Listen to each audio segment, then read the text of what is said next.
Bab 714. Pertarungan hidup dan mati.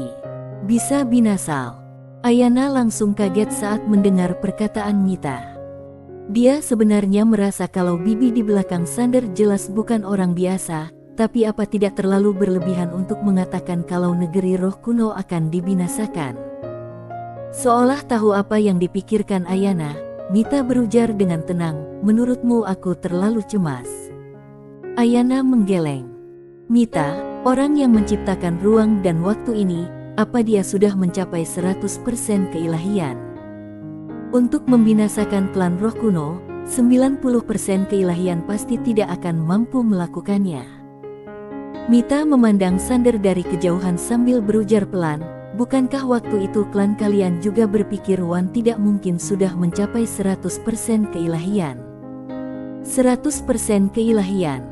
Ayana tetap diam. Dia tahu kalau waktu dan ruang khusus ini lebih menakutkan dari yang dia bayangkan. Mita tidak berbicara lagi, hanya memandang Sander dari kejauhan, entah apa yang dia pikirkan. Tangan. Di waktu ini, aura menakutkan mendadak meletus dari domain pedang Sander di kejauhan, dan dengan munculnya aura ini, seluruh langit berbintang bergejolak dalam sekejap. Ayana tampak serius. Dia sudah berhasil. Sedikit kerumitan muncul di mata Mita. Dikasih tahu sedikit saja langsung paham, benar-benar berbakat. Di kejauhan, Sander sangat bersemangat. Dia berhasil. Dia berhasil menggabungkan ruang dan waktu tanpa batas dengan domain pedang serta ruang dan waktu khusus.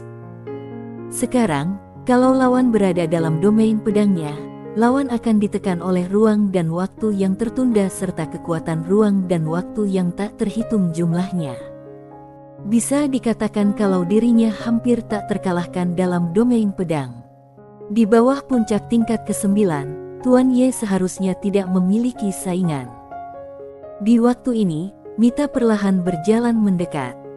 Sander menoleh untuk melihat Mita, tersenyum sambil berujar, "Bagaimana kalau itu 90% keilahian?" Mita berujar dengan tenang, "Tuan Ye tidak akan bisa melawan mereka." Sander terdiam. Mita berujar dengan berat, "Tuan Ye seharusnya pernah melihat kekuatan 90% keilahian." Sander mengingat kembali pemimpin sekte masa lalu. Ketika memikirkan perempuan ini, perasaan tak terkalahkan sebelumnya langsung menghilang tanpa jejak. Wanita itu begitu kuat hingga membuat orang putus asa. Seolah teringat sesuatu, Sander mendadak memandang Mita. Nona Low berada pada tingkat 80% keilahian. Mita mengangguk.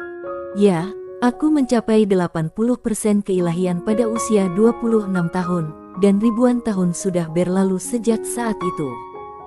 Sander terpaku.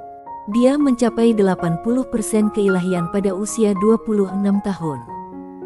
Namun, sudah terjebak di level ini selama bertahun-tahun. Lebay sekali. Mita berujar pelan, walau tampaknya hanya satu langkah, langkah ini sudah membuat bingung banyak talenta. Sesampainya di sini, dia tiba-tiba menatap Sander. "Saya mendengar bahwa seseorang memiliki buku catatan yang mencatat metode budidaya setiap tingkat alam Shinto." Sander mengangguk. "Ada di aku." Mita mengangguk dan tidak berujar apa-apa lagi. Walau dia sangat mau melihatnya, dia juga tahu kalau Sander tidak berhutang apapun padanya, jadi akan sedikit tidak tahu diri kalau meminta. Di waktu ini, Ayana di samping mendadak berujar, "Tuan Ye, bisakah kamu mengerahkan domain pedang kamu sekali lagi?" Sander mengangguk. "Oke." Sesudah itu, dia langsung mengerahkan domain pedang, dan dalam sekejap, domain pedang langsung menyelimuti kedua perempuan tersebut. Dalam domain pedang ini, tidak hanya jiwa pedang Sander, tetapi juga ada kekuatan ruang dan waktu yang tertunda serta ruang dan waktu yang tak terhitung jumlahnya. Begitu domain pedang muncul, kedua perempuan itu merasa seolah-olah ada 10.000 gunung menekan mereka, membuat mereka sulit bernapas. Ekspresi Ayana sangat serius. Bahkan seseorang dengan 80% keilahian pun tidak akan mampu mengalahkan domain pedang Tuan Ye. Mita mengangguk. Kalau ranah Tuan Ye lebih tinggi lagi dan melepaskan lebih banyak kekuatan untuk menunda ruang dan waktu, bahkan kalau melawan seseorang yang punya 90% keilahian, mungkin masih bisa melawan. Hanya saja perlu banyak kekuatan ruang waktu yang tertunda. Sander menggeleng sambil tersenyum. Tidak usah terburu-buru, pelan-pelan saja. Mita melirik Sander dan mengangguk pelan. Sander mendadak berujar, Nona Lou mau mempelajari kekuatan penundaan ruang dan waktu, apa perlu masuk pagoda atau bagaimana? Mita menggeleng. Tuan Ye, berikan saja aku jiwa pedang yang berisi kekuatan penundaan waktu dan ruang. Sander mengangguk. Oke. Saat mengatakan itu, dia menunjuk sedikit, lalu sebuah jiwa pedang pun mendarat dengan mantap di depan Mita. Mita mengambil jiwa pedang. Dia melirik ke arah Sander dan kemudian berujar, walau ranah Tuan Ye rendah, jiwa pedang Tuan Ye sudah memasuki ranah Shinto. Sungguh menakjubkan. Sander hendak berbicara. Di waktu ini, Ayana di samping mendadak berujar, Tuan Ye. Sander menoleh untuk melihat ke arah Ayana, yang berujar dengan berat, Tuan Ye, aku baru saja menerima kabar dari kakakku, kompetisi internal dimajukan lebih cepat dari jadwal. Diteruskan. Sander tertegun, lalu menggeleng sambil tersenyum. Sepertinya para jenius dari klan roh kuno tidak bisa menunggu lebih lama lagi. Ayana mengangguk. Dia tahu kalau ini tidak diragukan lagi adalah kesempatan sekali seumur hidup bagi para jenius klan roh kuno untuk menjadi terkenal. Jenis yang akan dikenang selamanya. Sander berujar, kalau begitu ayo kita kembali. Ayana mengangguk. Oke. Sander memandang Mita sambil berujar, Nona Lou, kami pamit. Sesudah itu, dia dan Ayana berbalik dan menghilang di ujung langit berbintang. Di waktu ini, seorang lelaki tua muncul di samping Mita. Dia melihat ke Sander dan Ayana yang menghilang di kejauhan sambil berujar dengan berat, Nona, kalau kita mendapatkan pagoda kecil itu. Dasar bodoh. Mita memandang dingin ke arah lelaki tua di sampingnya. Apa itu sesuatu yang bisa kita curi? Orang tua itu menundukkan kepalanya dan tidak berani berbicara. Mita berujar tanpa ekspresi, kalau keserakahan lebih besar daripada kekuatan, itu adalah kebodohan. Sambil berbicara, dia perlahan menutup matanya. Kalau orang ini bisa bergabung dengan kita, maka peradaban kita akan bangkit kembali. Orang tua itu tidak berani bicara lagi. Sander dan Ayana kembali ke klan roh kuno, keduanya pergi ke kuil roh kuno bersama-sama.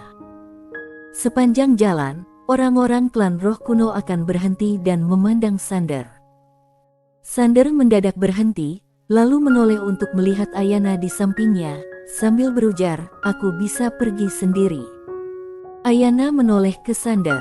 Apakah kamu takut melibatkanku? Sander mengangguk karena dia menemukan kalau beberapa mata orang klan roh kuno jadi tidak ramah ketika melihat ke arah Ayana. Klan ini sangat eksklusif. Ayana menggeleng. Aku tidak peduli.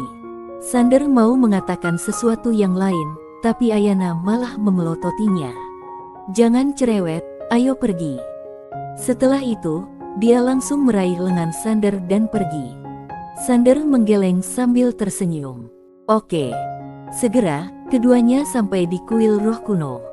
Master Zi sudah lama menunggu. Melihat Sander, Master Zi berujar, Tuan Ye, kamu seharusnya sudah mengetahui hal ini. Kali ini, kompetisi sudah dimajukan. Kalau kamu tidak keberatan, kita bisa mulai besok. Sander mengangguk. Tidak masalah. Master Zi memandang Sander. Karena kamu mengalahkan Janra, salah satu dari 3 pahlawan, lawan yang diatur untukmu oleh klan kami kali ini adalah duo suci.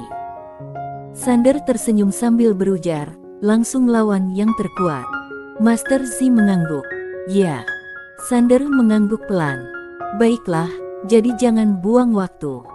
Master Zi tersenyum sambil berujar, kami juga berpikir demikian. Sander mendadak berujar, bertarung secara adil. Master Zi mengangguk. Bertarung secara adil, tentu saja, benda ilahi apapun bisa digunakan. Bisa menggunakan benda ilahi apapun. Sander tersenyum sambil berujar, oke. Karena dia berada di wilayah orang lain, tentu saja dia harus mematuhi peraturan mereka. Master Z berujar, kalau begitu Tuan Ye, silakan istirahat dulu. Aku akan mengirim seseorang untuk mengantar Tuan Ye ke tempat kompetisi besok. Sander mengangguk, lalu berbalik dan pergi bersama Ayana. Melihat Sander pergi, Master Z terdiam beberapa saat, lalu berbalik dan pergi. Di waktu ini, banyak jenius dari seluruh klan roh kuno bergegas menuju kota Roh Kudus, karena tidak ada yang mau melewatkan kompetisi ini. Pewaris Onel. Bagi mereka, kedatangan Sander adalah sebuah provokasi. Di waktu ini, seluruh klan roh kuno sangat bersatu, membalas penghinaan sebelumnya. Di puncak gunung, Sander berdiri di tepi tebing, matanya sedikit terpejam, dan angin sepoi-sepoi bertiup, sangat menyegarkan. Di sampingnya ada Ayana. Ayana menoleh ke Sander. Tuan Ye juga ingin berduel. Sander mengangguk. Ya. Ayana tersenyum sambil berujar, orang yang akan duel denganmu besok adalah putra suci atau putri suci. Mereka tidak akan mengecewakan Tuan Ye. Sander tersenyum sambil berujar, aku harap begitu. Ayana mau berbicara tetapi tidak jadi. Sander menoleh untuk melihat Ayana sambil berujar, kalau ada sesuatu, katakan saja. Ayana berujar dengan berat, Tuan Ye, baru saja Master Z bilang kalau bisa menggunakan benda ilahi apapun. Sebenarnya, di kompetisi internal dulu, penggunaan benda ilahi tidak diperbolehkan, karena benda ilahi seringkali sangat mematikan dan bisa dengan mudah membunuh orang. Tapi, kali ini diperbolehkan menggunakan benda ilahi. Kamu harus hati-hati. Sander tersenyum sambil berujar, terima kasih sudah mengingatkan aku. Ayana mendadak membuka telapak tangannya, dan sebuah gelang hijau pun perlahan melayang di depan Sander. Sander sedikit bingung. Apa ini? Ayana tersenyum sambil berujar, ini hadiah dari Mita untukku. Namanya Gelang Senyu. Gelang ini berisi kekuatan khusus. Kamu bisa menyimpannya untuk pertahanan diri. Sander menggeleng. Nona Ayana, aku tidak membutuhkannya. Ayana mengernyit. Kenapa? Sander menggeleng. Kalau klanmu tahu kamu memberiku benda ilahi, apa kamu tahu akan seperti apa nasibmu? Ayana terdiam. Sander melanjutkan, Nona Ayana, aku tahu niat baik kamu. Dan memahami kesulitanmu, jadi kamu tidak perlu cemas. Ini adalah masalah antara aku dan klan roh kuno. Aku juga bisa jamin, aku akan membalas semua yang dilakukan klan roh kuno padaku. Ayana tetap diam.